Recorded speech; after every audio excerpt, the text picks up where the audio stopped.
মারবে যদি মার, এই দেহে প্রাণটুকু আছে, আর কিছু নেই রে।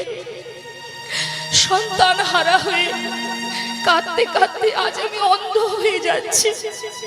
দে না বাবা, তোর পায়ে পড়ি, আমাকে একটা বার একটু ভেতরে যেতে দে আমার গোপালের কাছে, তাকে চোখে একবার দেখবো।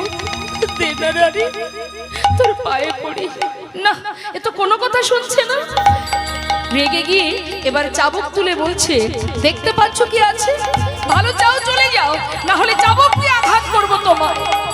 মা বারবার চরণ ধরে কাঁদছে, একবার আমার গোপাল কতদিনে ননি মাখন খায়নি, এই দেখ আমি ব্রজবাসীর কাছ থেকে ধার করে এনেছি, চেয়ে নিয়ে এসেছি,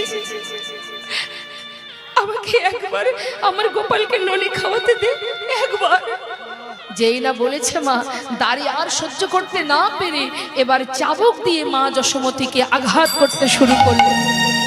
যতবার মারছে মা ততবার ধুলায় লুটিয়ে পড়ছে, আর চিৎকার করে সন্তানকে ডাকছে, গোপাল রে